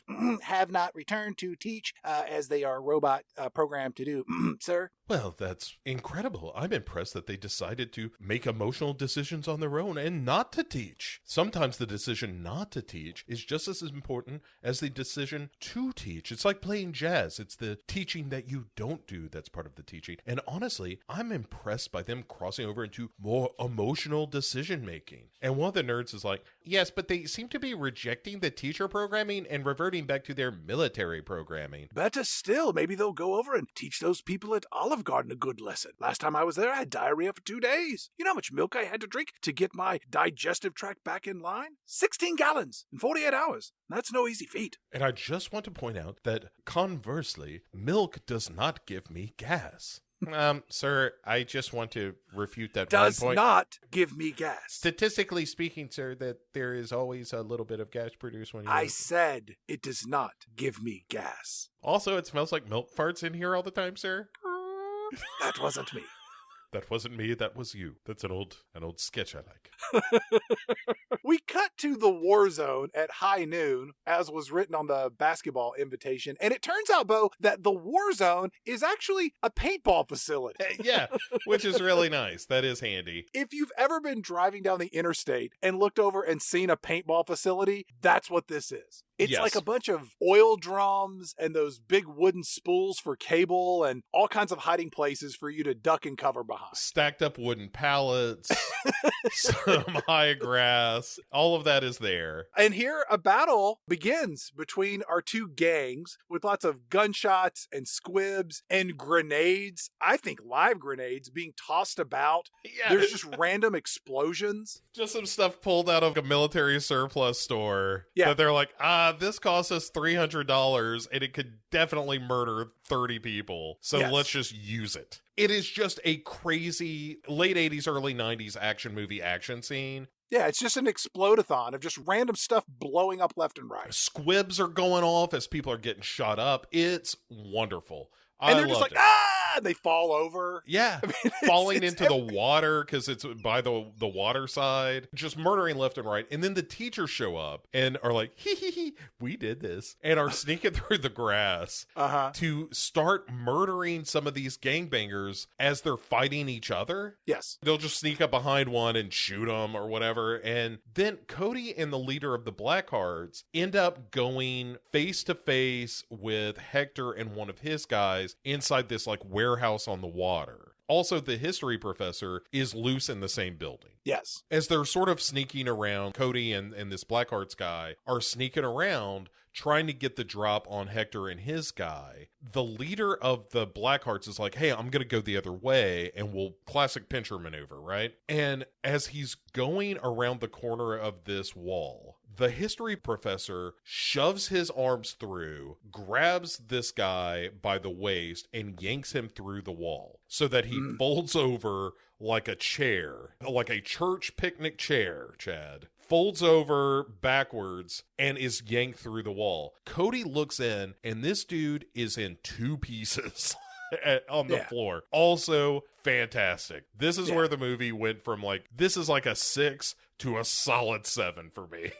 In this room is our Mr. History Robot who says, "You're next, Mr. Colt," because that's Cody's last name. Mm-hmm. And also, everybody runs around with Uzis in their hands in this movie because that was the weapon of choice for late 80s motion pictures. Sure. Cody grabs his Uzi and he shoots Mr. History Robot, but he's a robot, so that doesn't kill him, Bo.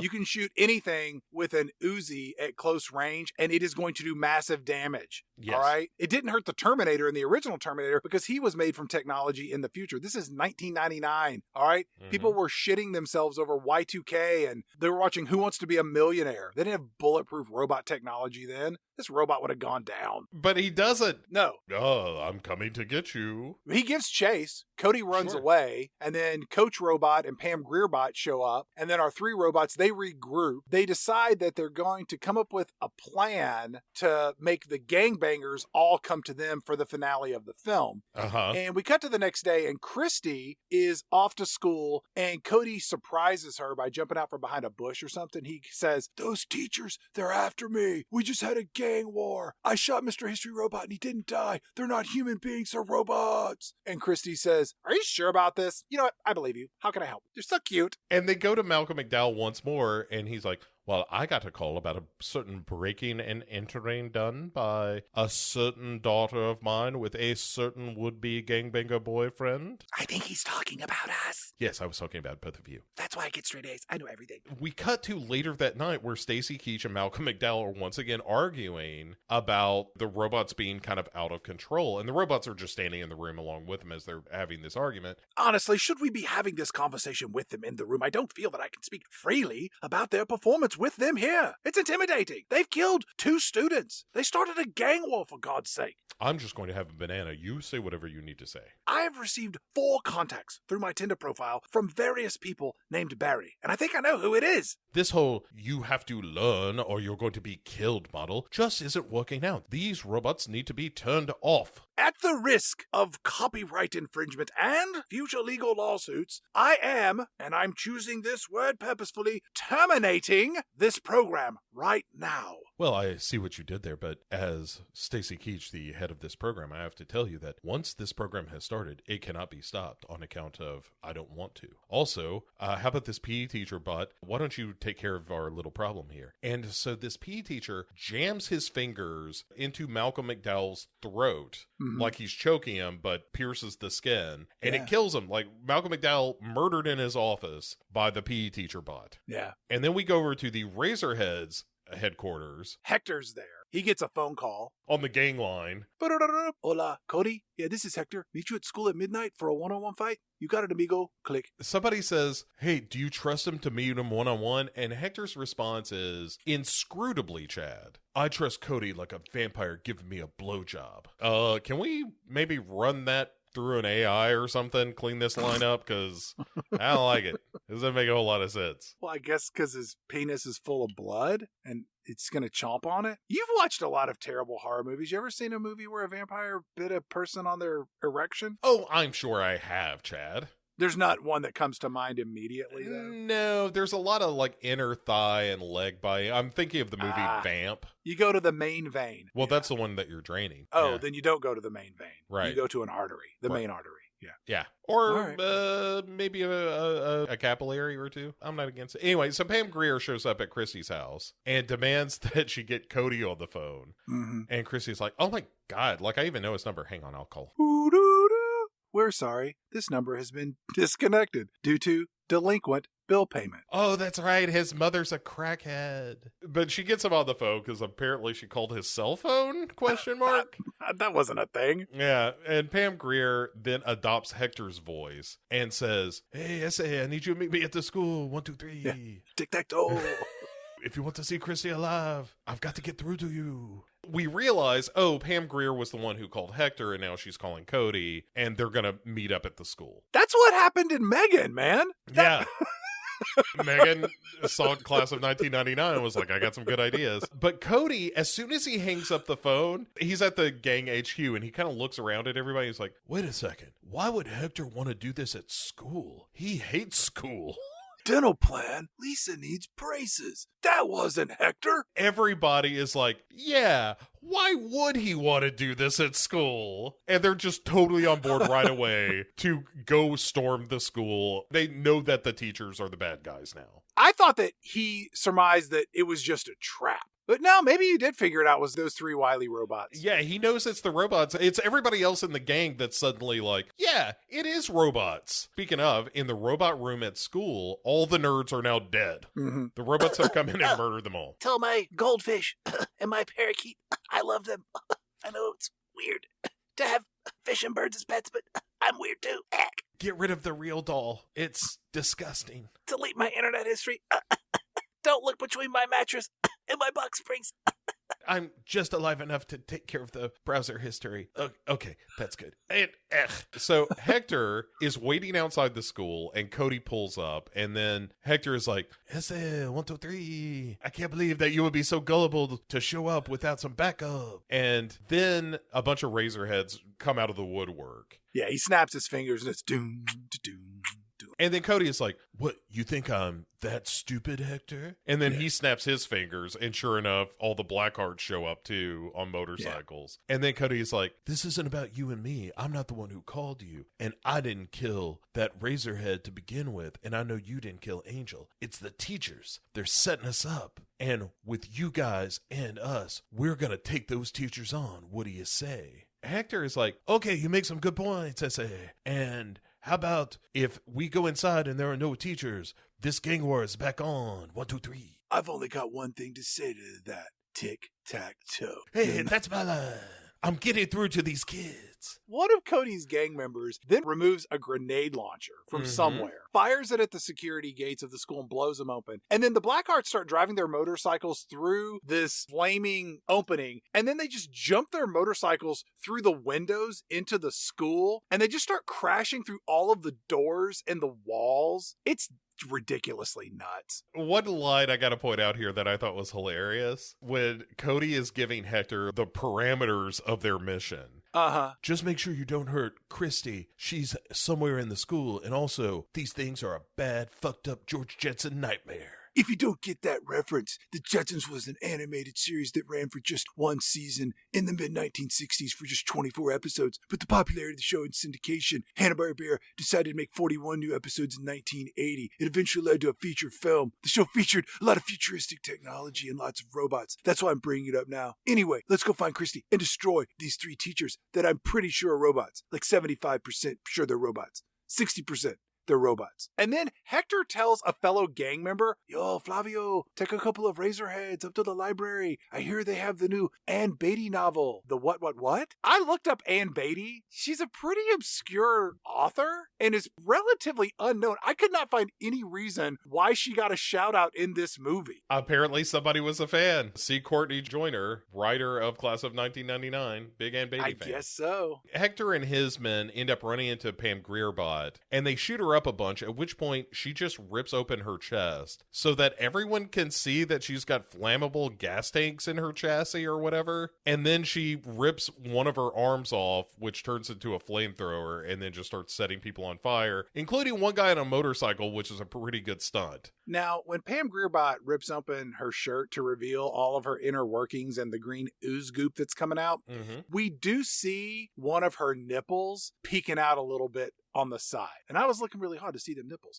But that's one thing that this movie is missing is gratuitous nudity. Not that I was missing, but for the time in which it came out, this movie felt like it should have had a smattering of that. Yes. But did not. It absolutely feels like it should have been a little more exploitative than it is. And I did not think about that until this moment where I saw Pam Greerbot's fake robot nipple peeking out from her blouse. Wait a second. Why wasn't there more of this in this movie? Yeah. Right. I was like, is that the first nipple we've seen in a movie that clearly in the script had then topless girls run from the locker room to hide as robots attack or something? It's a strange inclusion. It's one of those weird things where this is clearly not a real nipple. And it's like, well, why even do that?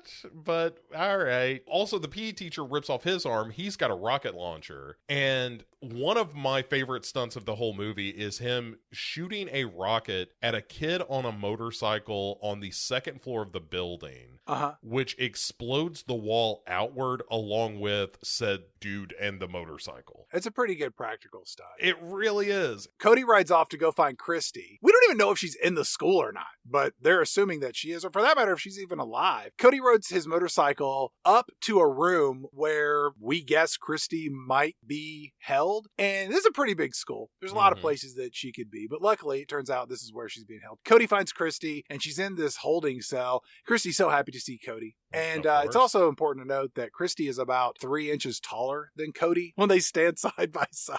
Yeah. It looks like you're hoping he goes through a growth spurt. They're Tom Cruise and Nicole Kidman during all those wedding photos. Like, all right. Mr. History Robot shows up and Cody and some other gang members, they shoot him with their guns. But it turns out his arm is a secret weapon that has a 3-pointed pincher. The kind that you would find on claw machines. And Mr. History Robot teacher, he pinches the face of one of the gang members. It's not Cody. And then inside the claw is a drill that goes into this gang member's head. But it's not as gory as you would expect for a movie like this. They seem like they pulled their punches on what could have been a real over-the-top late 90s gore fest. For a movie that's as ridiculous as it is, it's surprisingly restrained at times. Yes. The arm he's got is basically the grabber from the Planet Pizza Machine from Toy Story. Yeah. Cody is about to get the same drill through the head routine that his buddy just got. And that is when Cody finally gets the Uzi and blows the back of the history teacher's head out. Well, he puts it in his mouth, and what does he say, Bo? Well, Mr. Harden is history. Yeah. Because he was the history teacher, Chad. Right, I got it. Okay. I'm tracking with you. And so then they get to the office where Christy finds her dead father's body. Like, oh my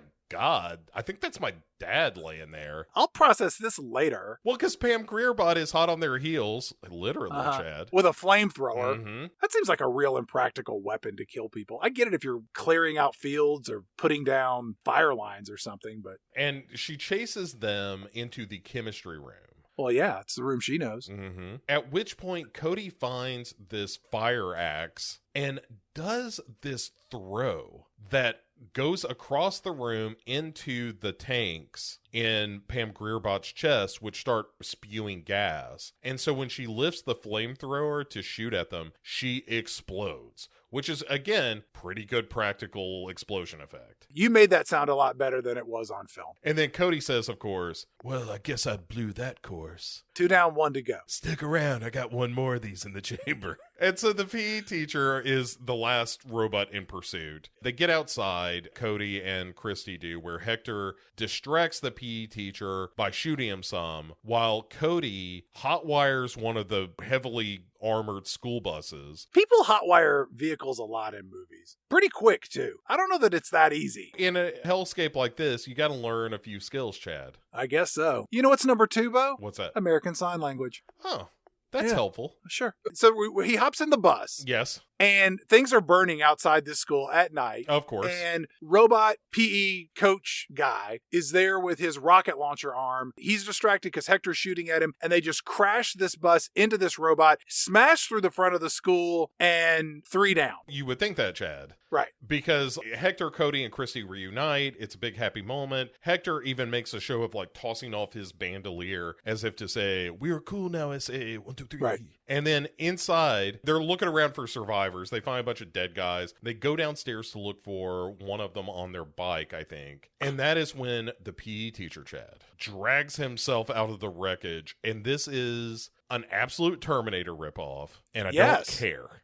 Because no. half of his human face is still clinging to the Terminator half. Yes. And it is a nonsense effect. It looks terrible. You know when you watch Terminator and there's that fake Arnold in the bathroom and you're like, this looks awful? Yes. This looks worse than that. Yeah, but again, there is something charming about it. I really love it. I agree with that. I'm not saying that it isn't endearing as a snapshot of time when people were making terrible movies with no money. Yeah. But it looks awful. It does look awful. Then Stacy Keaches shows up in the basement with Christy and Cody, and he grabs Christy, puts a gun to her head. Have they ever met him? No.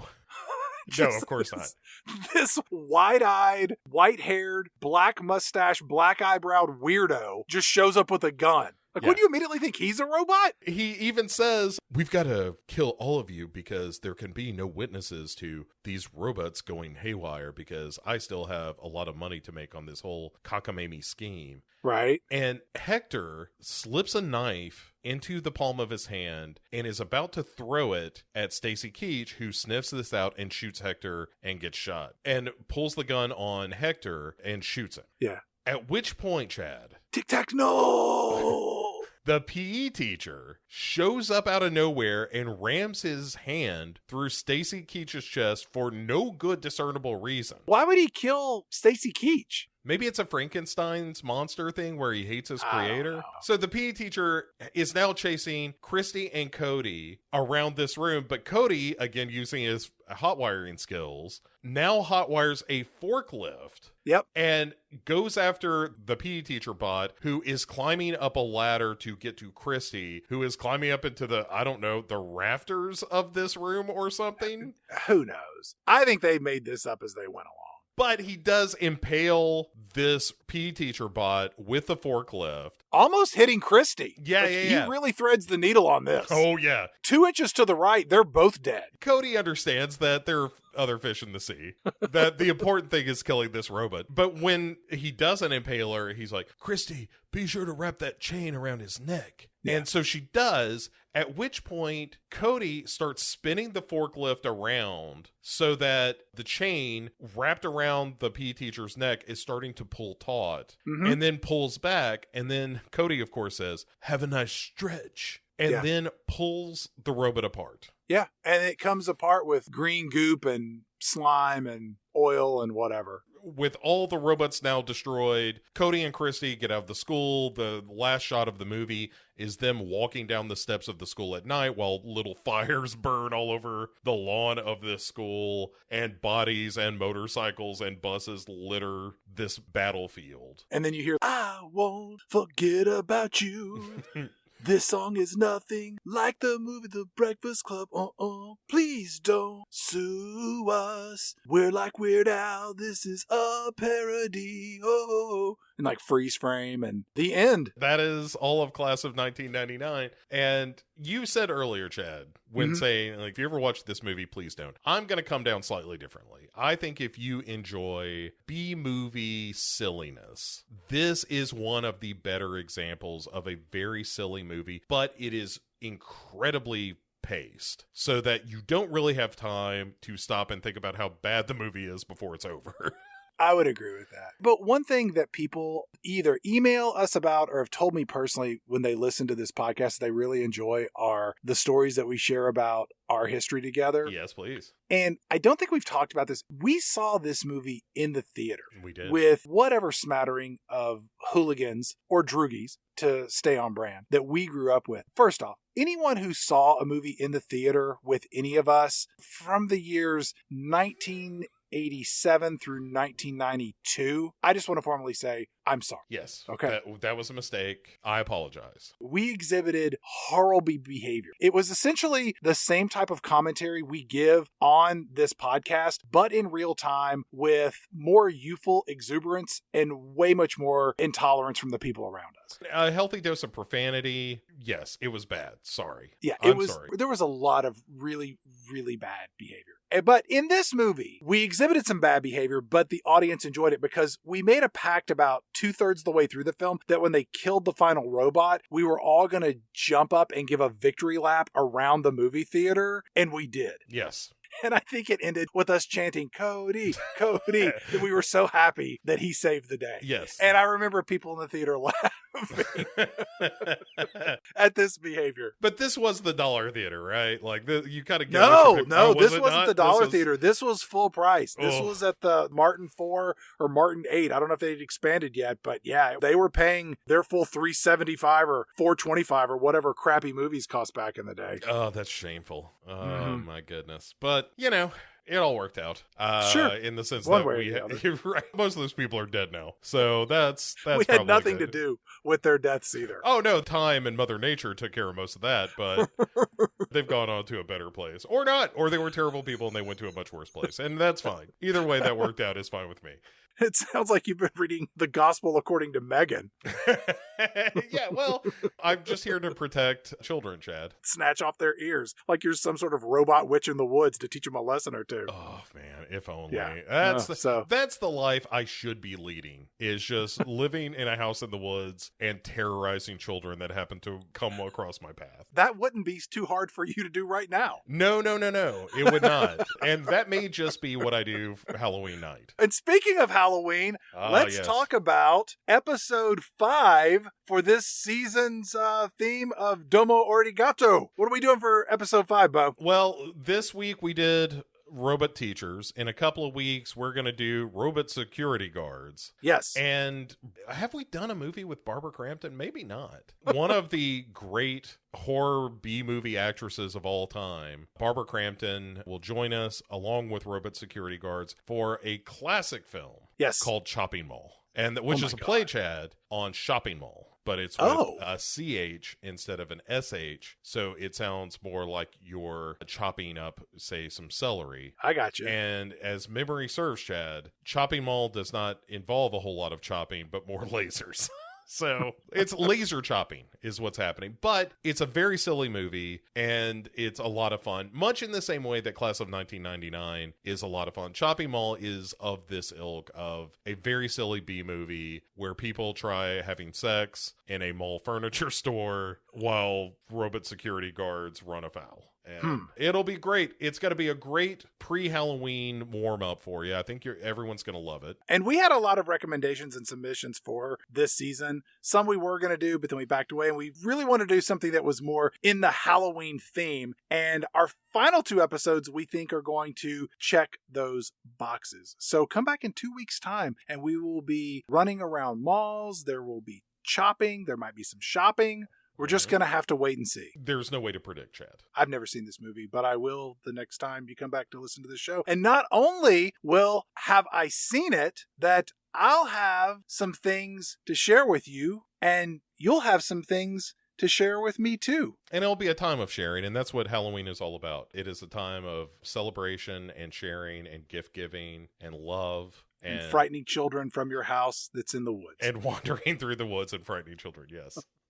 As always, like, rate, review. You can email us at pick6movies@gmail.com. If you have an idea for a season, send it our way. We're always looking for something interesting and new to take on. Bo, any final thoughts that you have on the motion picture, The Class of 1999? Well, even though I did not survive this movie, I thought it was a smashing success of an episode. Barry, get away from that window. Speaking of smashing, would you want to smash any of this area? Between here and here, specifically this area? Barry, sir? No. Well, yes. Okay, end the show. I've got smashing to do. Barry wins again. I like that we have a recurring character now.